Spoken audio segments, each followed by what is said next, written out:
Hiya folks, this video is going to be about using your talents. So, I'm going to show you this. This is an original Ghoul t-shirt that I bought at a store in Cleveland that is below the Beachland Ballroom where Zero Defects happened to be playing that night. And this is a vintage shirt from the horror host that was big in Cleveland when I was a kid.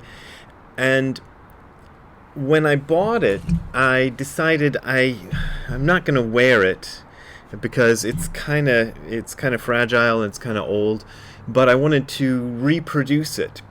And I had some ideas, and it took years before I finally did it. I must have bought this 3 or 4 years ago, 5 years ago, I don't know. But I finally did it, and here it is. So I reproduced this, and I decided to reproduce all the little flaws in it. So, like, see how some of the letters are worn down, and some of the hair is kind of flaked off, and the logo of the TV station he used to be on is kind of messed up and all that. The idea was to make a new vintage shirt. So the shirt, even though it's brand new, I just got it yesterday. I just got it in the mail yesterday because I mailed it off to the place that printed it. And it looks just like this one, except I didn't have it done in white because I don't like really wearing white t-shirts because they always get messy. Anyway, that's a talent I have. I don't know how valuable that talent is, but it's something that I developed over the years. When I used to work for Tsuburaya Productions, I made flyers and things for them, so I had to learn how to do Photoshop. And I hung out with Maruyama-san, who was the designer of all the Ultraman characters for a long time, and did all the monsters and everything and the logos and this and that.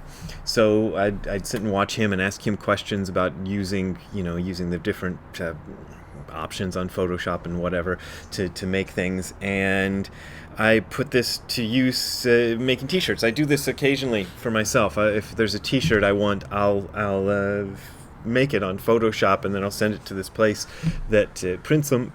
And then I get it back, and I'm like, oh, there's that t-shirt that I made, and I'm the only one who owns one of these, So it's pretty cool. But is that the best use of my talents? The reason I bring that up is I am reading again, as I've mentioned a couple of days ago, this Essays of Sawaki Kodo. I still don't know where to find this online. I swear to God, there is a downloadable PDF of this somewhere on the internet. I got this from the Tassajara Library, Tassajara Zen Mountain Center Library, and my friend Greg Fain was kind enough to just copy it for me and put it in a little, he even put it in this little folder for me, but that's where I found it. It was privately made, and it comes from this magazine that used to print translations of Kodo Sawaki's articles, so that's where most of it comes from. This is not published. I mean, this isn't something you can buy at a bookstore or something. So people keep writing to me and saying, where can I find that? And I'm going, I wish I knew where you could find it. Somebody tell me. If somebody's got better Google skills than me, they can go out and Google around for this thing and see if they can find it. I did find it online one time years ago, but I'll be damned if I can find it now. Compiled by Rick Dreyer for Blanche Hartman and Kosho McCall, March 2004. That's another clue for you. But none of these articles have titles, or actually some of them do, but most don't. And I gave this one, I've been giving them titles for my own memory, so I can remember what they are. This one I decided to title Making Use of Your Gifts. And I'm going to read it and make some comments on it, and we'll see where we get from there. The human race is distinguished by its intelligence and great manual dexterity that enables it to build all sorts of machines. It also likes fighting. It uses language skillfully. In short, man is endowed with all sorts of talents. Unfortunately, experience shows that individuals who use their talents well are rare. Case in point. People say we should not use our talents to bad ends. This t-shirt, I guess. I would go further and say that we should do our utmost to make the best use of our talents. A crook makes bad use of his gifts. A usurer, too. People with 3 holiday homes and several mistresses, too. They also make bad use of their gifts. Each of us in our own way is an example of misused talent. Starting with myself, when I look closely, I see I have made pitifully poor use of my gifts. People who make no mistakes are rare. Making the best use of your abilities is identifying yourself with Buddha or God. I would say the first thing you have to do is know yourself inside out. Once you have done that, you can then use the best of yourself to cut through the passions that lead us to make poor use of ourselves. Only then can we stand firm on our own mountaintop, that luminous, dazzling peak that contains the entire universe, and wield the razor-sharp blade of wisdom. Grasping the sword of wisdom means bringing human capabilities to their highest flowering.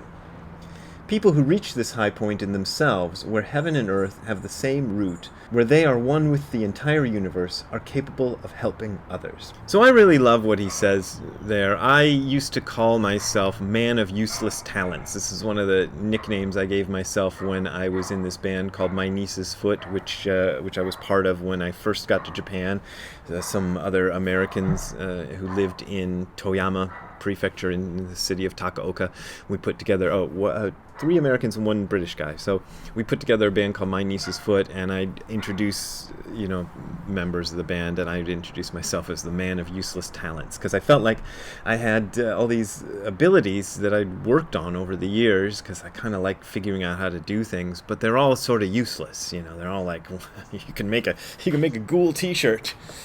Exact reproduction of a Ghoul t-shirt. Great. Like, what are you going to do with that skill? Maybe something, but I don't know.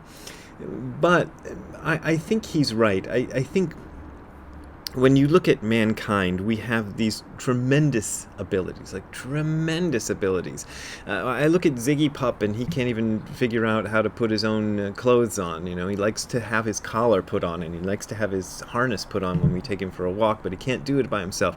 He likes to eat peanut butter, but he can't make peanut butter, and he can't even get it out of the jar. But we human beings can do things like that. We can make peanut butter. I mean, just think about that for a minute. That is an amazing thing. Peanut butter does not exist in nature. Peanuts exist in nature, but peanut butter does not exist in nature. And we have brought it into being. The computer you're watching this on, this is an amazing thing that we've built by using our abilities of language and our intellect. And it could be used for great purposes, or it can be used to, scan the internet for porn. It's so amazing how much ability lies within mankind, but how little of it is spent on doing anything worthwhile, truly worthwhile. And as Kodo Sawaki says, making the best use of your abilities is identifying yourself with Buddha or God.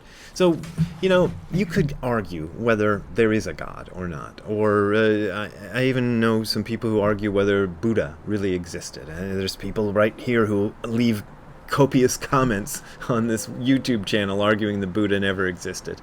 It doesn't matter. It doesn't matter if Buddha or God existed. Identify yourself with them anyway and do the work of Buddha or God. I was recently reading a book, I think it's Nisargadatta Maharaj, or one of these guys, was saying you should read the Bhagavad Gita, which is the story of Krishna who is God, talking with Arjuna, who is his student, for the sake of what I want to say here. And he was saying, read the Bhagavad Gita from the point of view of Krishna. Instead, most people would read the Bhagavad Gita from the point of view of Arjuna and say, okay, this is what Arjuna learned from Krishna, and Krishna is all unknowable because he's God. Read it from the point of view of Krishna. And I tried doing that with little bits and pieces, and it's kind of interesting when you try to read it from the point of view of Krishna. Identify yourself with God. Identify yourself with Buddha. Who cares if they existed or not? And let's read a little more of this article. One day, a man happened to see Shariputra relieving himself in a field. Now, Shariputra is one of Buddha's students. He's supposed to be a great intellectual and a great follower of the Buddha, and he is the one who the Heart Sutra is spoken to. Shariputra, form here is emptiness, emptiness is form. The same is true of feelings, perceptions, impulses, and consciousness, and so on. That's who Shariputra is.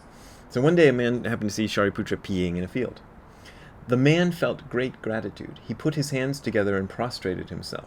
The story goes that at that moment he had a revelation of the true nature of Buddha. It appears that the sight of Shariputra going to the toilet was capable of inspiring profound respect. Let's say that there was something about him that commanded respect. We should arouse this feeling of respect in others, whether we are practicing zazen, reading a sutra, or performing the ordinary acts of everyday life, things like eating or going to the toilet, things we don't normally value highly. Then every moment of our daily lives can bring forth infinite benefits, like the dragons and elephants who stamp and frolic about even when needing to have the law explained to them. It's kind of a weird sentence at the end, but I like that idea. This is also part of Zen practice, is doing everything that you do as in the spirit of Zen practice and not leaving anything to just be sort of like, I'm just going to do that sloppily or without any great care or attention.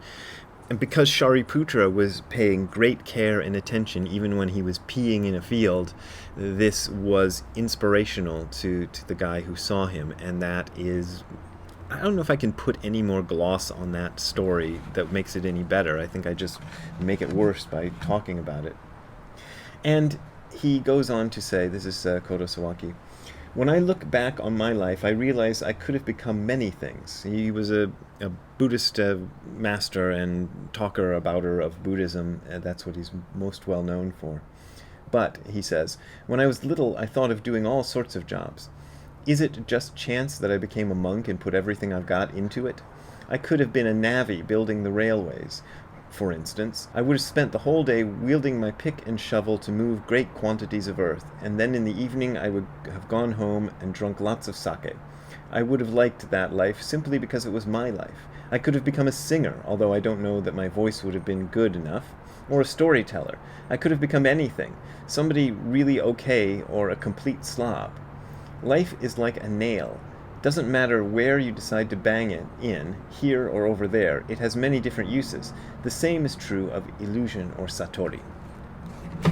So I think that's really good, and when I read that I thought, yeah, there's a lot of things I could have become. There's a lot of things I wanted to become. All of you who watch this channel know, regularly watch this channel know, that I was dedicated to becoming a professional musician for a lot of years of my life, and I put out albums, and I'm still in a band whenever we get together. In fact, we're working on a new song remotely from each other right now, so maybe you'll see something of that come out soon. But when I kind of take stock of what I ought to do, what it seems to me I ought to do is this thing that I'm doing, this making these silly videos and talking about Buddhism and writing those silly books and talking about Buddhism and lecturing about Buddhism here and there, traveling around, doing that, having a Zen center. This seems to be the most important thing, more important even than making this cool ghoul shirt, which I'll show you again. Exact reproduction of this old shirt. I thought it came out really nicely. Anyway, more important even than that is talking to you folks about Buddhism and Zen, and thereby maybe spreading a little bit of this truth to the world. Hopefully somebody gets it. I don't know if anybody gets it. Sometimes I wonder if anybody gets it. But, I keep on doing it, and that seems to be the best use of my weird group of talents that I seem to have developed over the years. But, yeah, I don't know. And I hope that's inspirational to you. I hope you can find something in your own life that you want to do and make something of it. Anyway, I've gone on long enough. If you want to donate to me being able to use my talents more, that's a good segue, you can look up this URL here and you'll find links to places where you can donate, or you can go down below if you're watching on YouTube and there are direct links to Patreon and PayPal. That is the main way I'm making my living. It is practically speaking the only way I'm making my living right now, so I really do appreciate those donations. If you are having financial trouble, don't stop, do not donate, because I'm hanging in there and everything is reasonably good. So it is keeping going because people do donate. So I thank you very much for that. See you later. Have a good time all the time. Bye.